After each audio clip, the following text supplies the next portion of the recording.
Un empire fondé il y a déjà plusieurs siècles. Un empire fondé sur un génocide, l'anéantissement de tout un peuple, celui des Amérindiens. Un empire qui n'a pu se développer, évoluer et prospérer que grâce à l'esclavage, au pillage des richesses, à la colonisation et aux guerres qu'il mène aux quatre coins du monde.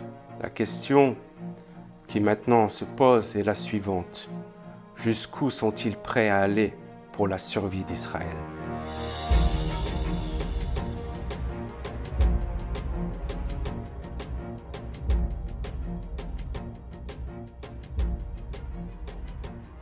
أعوذ بالله من الشيطان الرجيم بسم الله الرحمن الرحيم اللهم صل على محمد وعلى محمد. Au nom de Dieu, Ar-Rahman, le Clément. Salutations fraternelles à tous. Aujourd'hui, j'aimerais aborder avec vous le rôle que jouent les États-Unis dans ce conflit, cette guerre qui secoue le Moyen-Orient. On pourrait croire que les États-Unis ont un rôle secondaire dans cette boucherie, ce génocide, perpétré contre le peuple palestinien et maintenant libanais. Certains pourraient penser que les responsables américains sont de bonne foi dans leurs déclarations lorsqu'ils nous disent vouloir la paix et une solution diplomatique pour le Moyen-Orient. On pourrait croire qu'il y a des divergences entre ces mêmes responsables et les dirigeants israéliens quant à la continuité et aux démarches adoptées dans la gestion de ce conflit. On pourrait croire que les États-Unis sont impuissants face à la folie génocidaire de Netanyahou, qui mène cette boucherie selon son bon vouloir. Mais en réalité, il n'en est rien.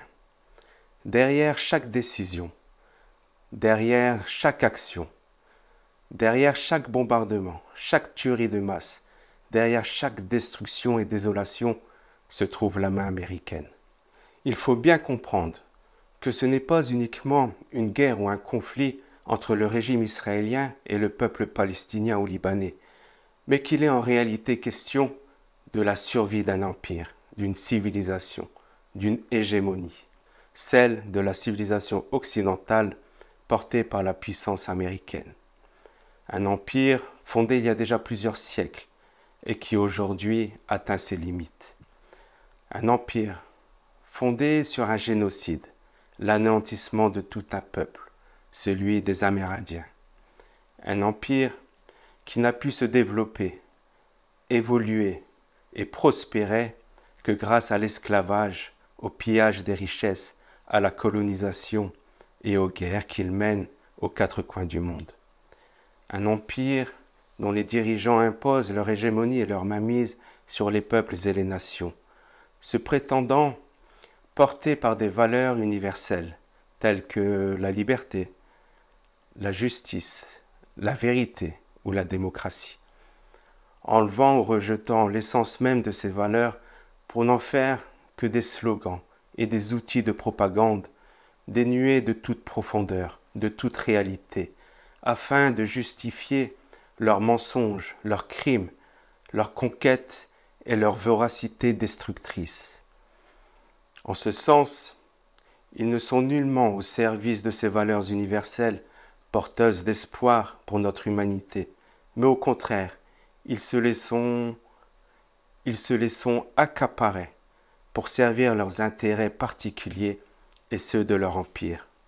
Cet empire qui s'est hissé au rang d'hyperpuissance grâce à un contrôle et une maîtrise sans pareil de l'énergie, des technologies, de l'armement et de l'économie, qui aujourd'hui sont entièrement mis à disposition au service de cette entité israélienne, qui est, j'espère que vous l'avez compris, le joyau, le symbole, l'aboutissement de cet empire occidentalo-sioniste. Et c'est en ce sens que l'Occident arrogant ne pourra jamais se résoudre à abandonner, à lâcher ou à condamner Israël, car sa survie même en dépend. En effet, si l'entité sioniste s'effondre, c'est tout l'empire occidental qui s'effondre. La question qui maintenant se pose est la suivante. Jusqu'où sont-ils prêts à aller pour la survie d'Israël?